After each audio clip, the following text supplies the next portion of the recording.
कि वो दवा है जिससे आप बिल्कुल ठीक हो जाएंगे यदि ये जीवन में उतार लें तो। हृदय में लिख लो, दिमाग में लिख लो, किसी नोटबुक में लिख लो, जो आप रोज स्वाध्याय करें।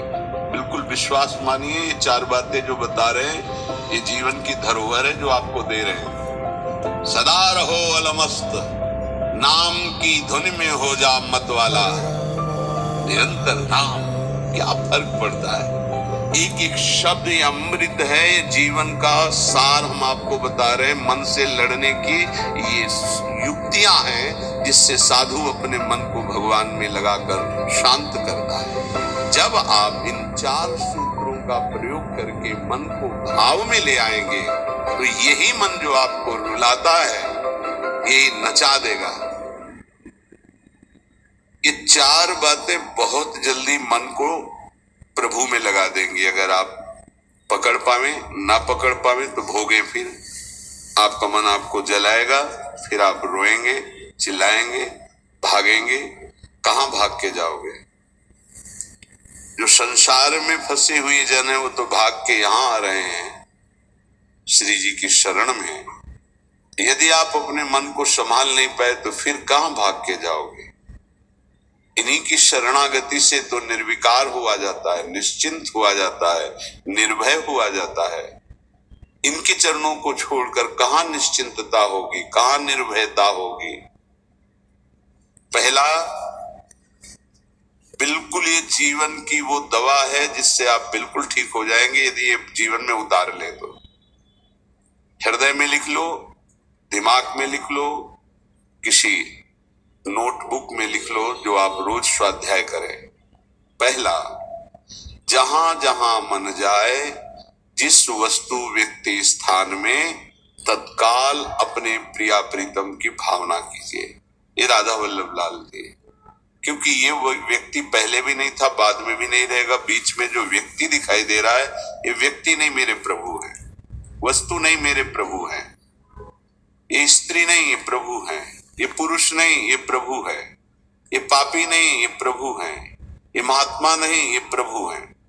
मान लो, सवाल हल हो जाएगा। दूसरा, जहां जहां मन जाए वहां वहां मिथ्यात्व भाव करके, हे सब माया का विलास, राधा वल्लभ श्री हरि, राधा वल्लभ। और मन का एक स्वभाव है, जहां हम परिचय उसका ये जान जाते हैं स्वभाव का, तो हम उससे शासन में ले लेते हैं। लोग परिचय नहीं जानते।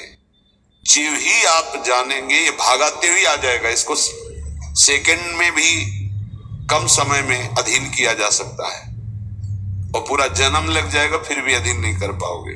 बात को समझिए। ये 1 सेकंड में विश्व ब्रह्मांड में कहीं भी यदि इसका परिचय है वो तत्काल पहुंच जाएगा। वायु भी इसके समान वेगवान नहीं है मन। अगर अमेरिका गए हैं, आपने वो दृश्य देखा है, कोई एरिया, महल, घर, जो भी, 1 सेकंड के कम हिस्से में वो पहुंच जाएगा। ऐसे मन को प्रभु में लगाने के लिए जहां मन जाए, और जाना कि गया, इतना सावधान साधक होना। गया वो तत्काल आ जाएगा, उसको बुलाना नहीं पड़ेगा, वो तत्काल लग जाएगा। राधा वल्लभ श्री हरि, राधा वल्लभ श्री हरि, राधा वल्लभ। हो सकता है 5 बार न कह पाओ, फिर भाग जाए, फिर उसे लाना है। इसे कहते हैं अभ्यास योग। अभ्यास योग युक्तेन चेतसा नान्यगामिना। एक दिन ऐसा आएगा, नान्यगामिना, ये जाएगा ही नहीं, ये नहीं जाएगा। फिर दिव्य शाश्वत परम पुरुष की प्राप्ति इसी से हो जाएगी। तीसरा, हमारे मन में जो सही स्फुरणाएं हो रहे हैं उसका सपोर्ट जरूरी है। विरोध से ही मन केवल काबू में नहीं होता है, सपोर्ट जरूरी है।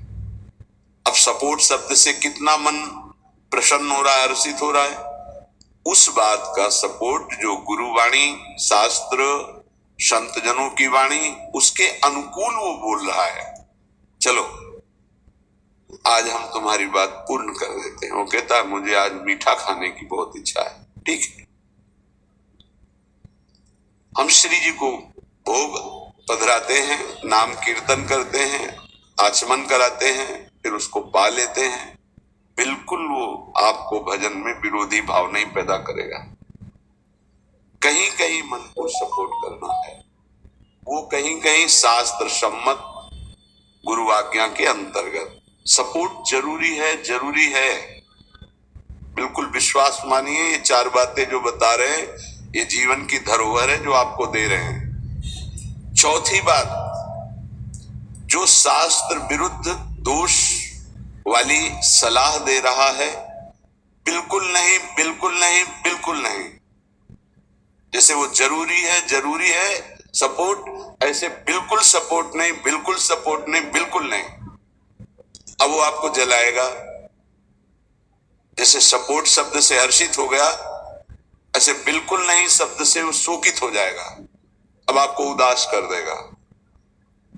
जब उदास वो होगा तो आप उदास हो जाएंगे, कहीं मन नहीं लगेगा। आपको लगता है अब तो जीवन बेकार हो गया। तो मन लगना ही जीवन है क्या? अरे अभी आप समझे नहीं। सोहम तवै आश्रितः, मैं प्रियालाल के आश्रित हूं। तो तन वांग मनोभीर, अगर ये नहीं लग पा रहे हैं तो मैं स्वयं प्रियालाल के आश्रित हूं। ये मुझे कैसे भ्रष्ट कर सकता है? तन वांग मनोभीर, शरीर वाणी और मन, ये हम समर्पित कर रहे हैं। तो शरीर वाणी मन ये तीनों धोखा दे रहे हैं। शरीर बीमार हो गया है, जबान खराब हो गई है, मन गलत चिंतन करा रहा है, तो हमारा बाल बांका भी नहीं कर सकता, क्योंकि सोहम तवै आश्रिता, मैं स्वयं प्रियाजू की शरण में हूं।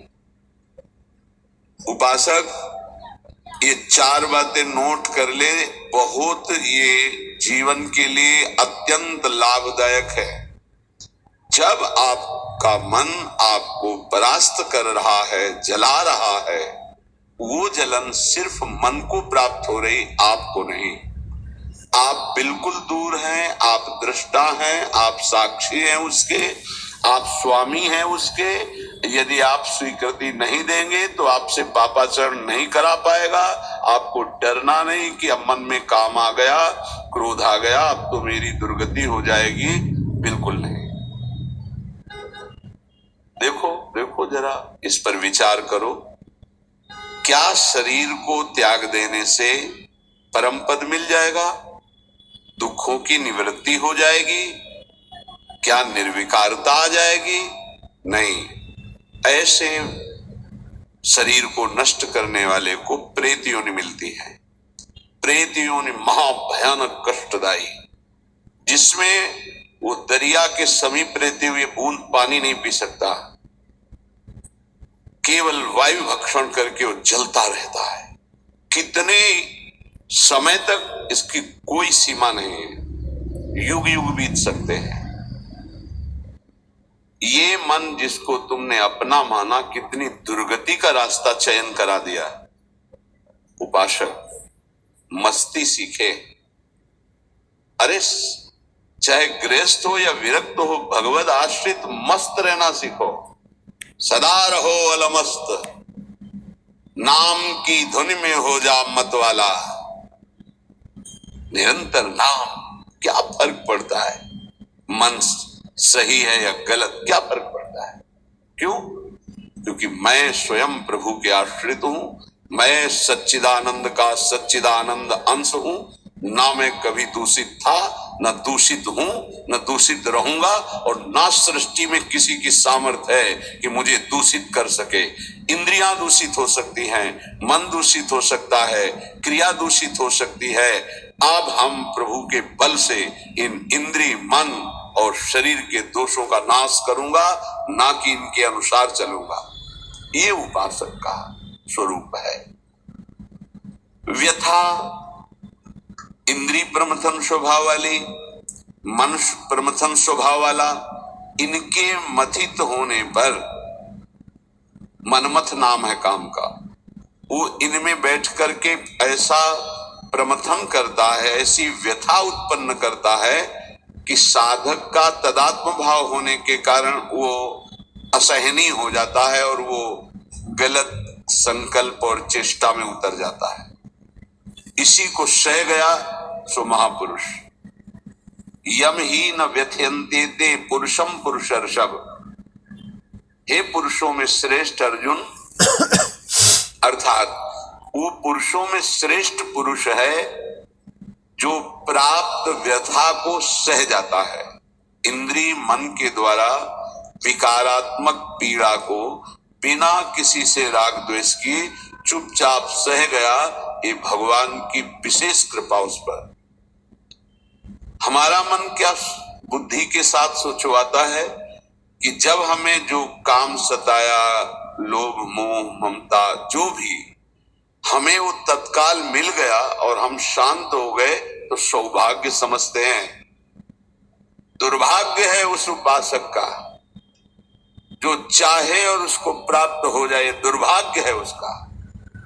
सौभाग्यशाली वो है जो चाहे और ना मिले और जलता हुआ सह गया, उसे वो चीज मिलेगी जो त्रिभुवन में किसी को किसी साधना से नहीं मिलती।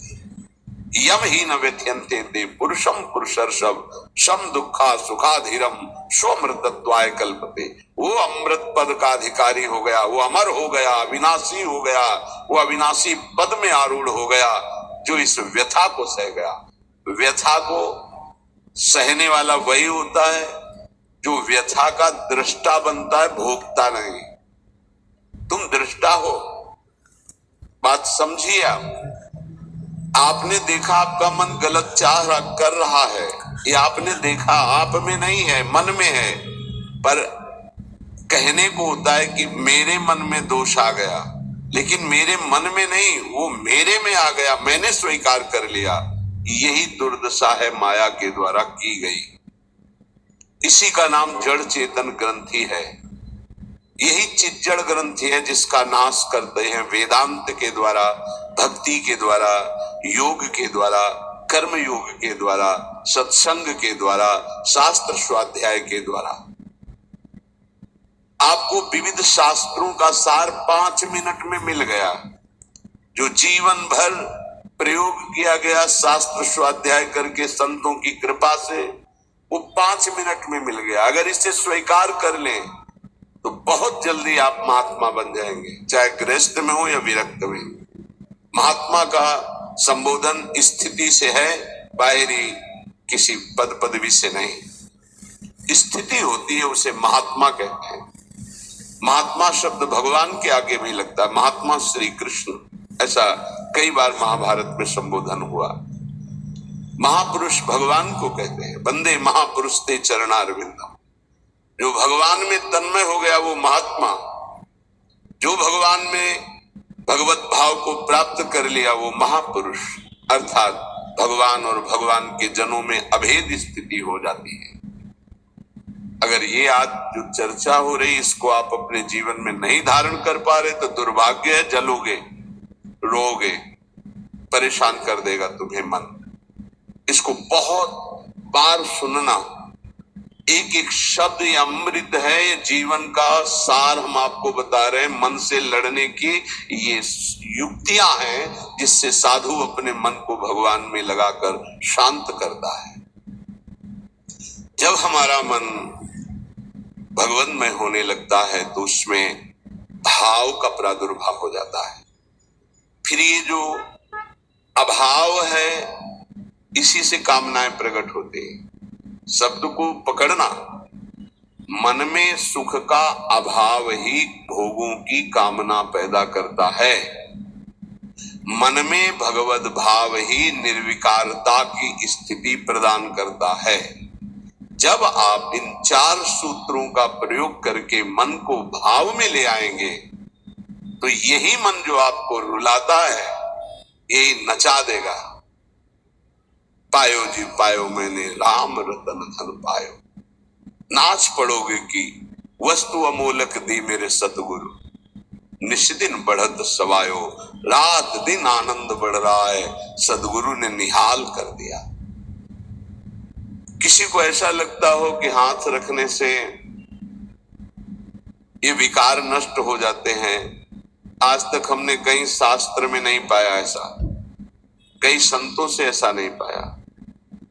सबने उपदेश दे करके, कृपा शक्ति दे करके साधन में लगाया और उसको परिपक्व किया, उपासक को बलवान बनाया।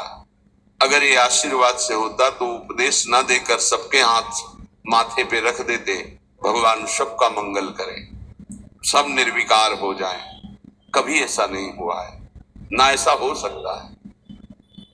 हम जब संतों के वचन पर श्रद्धा करते हैं और उसको स्वीकार करके आचरण में लाते हैं तो वही आशीर्वाद हो गया कि हमारा पुरुषार्थ सार्थक हो गया। हमारा प्रयत्न गुरुदेव के वचनों के अनुसार, प्रयत्न की शक्ति गुरु कृपा, तो आगे जो भक्ति का रंग वो गुरु कृपा, मोक्ष जो वो गुरु कृपा, भगवत साक्षात्कार गुरु कृपा, पर उसमें हमारी पूरी शक्ति उनकी आज्ञा पालन में लगी है। इसीलिए प्रधान कृपा हमारी हुई। हम प्रधान कृपा अपने ऊपर नहीं करते, और तो सहायक कृपा सब है।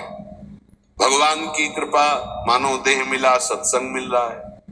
गुरु की कृपा स्वीकार किया, मंत्र दिया, नाम दिया, उपदेश कर रहे हैं।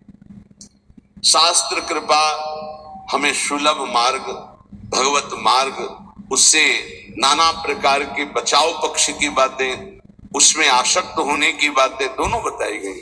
परमार्थ में कैसे आसक्त हुआ जाता है, परमार्थ में कैसे बचा जाता है, शास्त्र कृपा भी है। अपनी कृपा हम नहीं कर पा रहे। अपनी कृपा, अब हमको इस संसार समुद्र से मुक्त होना है, डूबना नहीं, इसमें पार जाना है। अब मुझे वही करना है जो मेरे गुरुदेव कहते हैं, शास्त्र कहता है। अब इसके विपरीत नहीं, ये अपने ऊपर कृपा हो गई।